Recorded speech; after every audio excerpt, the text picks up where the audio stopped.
Well, folks, it seems even the hallowed halls of the White House aren't immune to a good old-fashioned diplomatic debacle.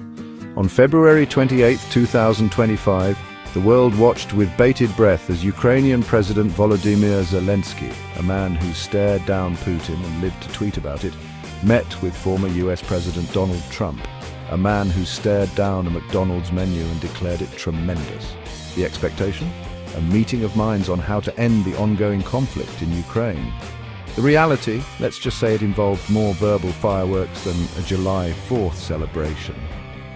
Zelensky, fresh off a flight fueled by the hopes of a nation desperate for peace, arrived ready to discuss continued U.S. support for Ukraine's fight against Russia. Trump, seemingly operating on his own unique diplomatic wavelength, reportedly arrived ready to discuss, well, mostly himself, if we're being honest. Sources say Trump spent a good chunk of the meeting emphasizing the vastness of U.S. aid to Ukraine, a point he reiterated ad nauseum on his social media platform of choice, Truth Social. You see, in Trump's world, generosity comes with a hefty side of "you're welcome" and a reminder that you're only still standing because of him. Now you might think that two world leaders meeting in the midst of a global crisis would focus on, the crisis.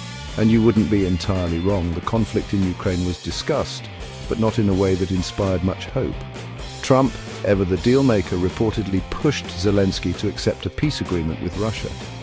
A reasonable suggestion, you might think, except for one tiny detail. Russia has spent the better part of the last year turning Ukraine into a war-torn testament to its own aggression. Imagine, if you will, someone burning down your house, then offering to stop if you just promised to be their friend. That's essentially the peace deal Trump was peddling, folks. And to his credit, Zelensky reacted with the same grace and restraint that most of us would exhibit if offered a half-eaten sandwich as a peace offering, which is to say, not much. Zelensky, understandably, wasn't keen on rewarding Russia for its, shall we say, robust military intervention. He pointed to the countless atrocities committed by Russian forces, the blatant disregard for human life, and the utter devastation inflicted upon his nation. He argued that peace, while desperately needed, couldn't come at the cost of Ukrainian sovereignty and justice. Trump, however, seemed less than receptive to Zelensky's concerns. In fact, when the meeting concluded without the signing of a joint exploitation deal for Ukraine's mineral resources, more on that later, the former U.S. president took to Truth Social to air his grievances.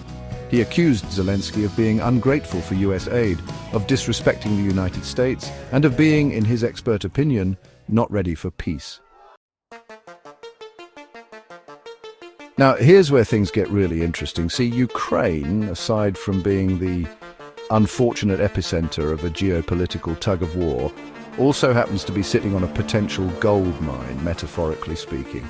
We're talking mineral resources, folks. The kind that get tech companies drooling and superpowers strategizing.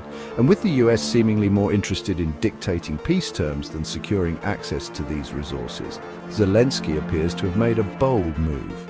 Rumors are swirling that Zelensky, in a strategic masterstroke that would make Machiavelli proud, is considering granting mineral rights to the European Union. Now, this is huge, and not just because it would make the EU the envy of every battery manufacturer on the planet. This move, if it comes to pass, represents a seismic shift in the global balance of power. It says, very loudly and clearly, that the US is no longer the only game in town. The reactions to this potential power play have been about as subtle as a bear in a china shop. European leaders, sensing an opportunity to step out from America's shadow, have been tripping over themselves to praise Zelensky's courage and reiterate their unwavering support for Ukraine. Russia, meanwhile, is fuming like a kettle about to blow. They see this potential EU deal as a direct threat to their own ambitions in the region, and let's just say they're not known for their diplomatic responses. As for the US, well, it's safe to say that this turn of events has thrown a wrench into their plans. If they want access to those precious Ukrainian minerals, they'll now have to go through the EU. And given the current state of US-EU relations, which could best be described as frosty with a chance of sanctions, that's not going to be easy. So what does the future hold? Honestly, folks, it's anyone's guess. But one thing's for sure, the meeting between Zelensky and Trump, a meeting meant to chart a path to peace, may have inadvertently set the stage for an even bigger geopolitical showdown. And that, my friends, is about as comforting as a hug from a porcupine.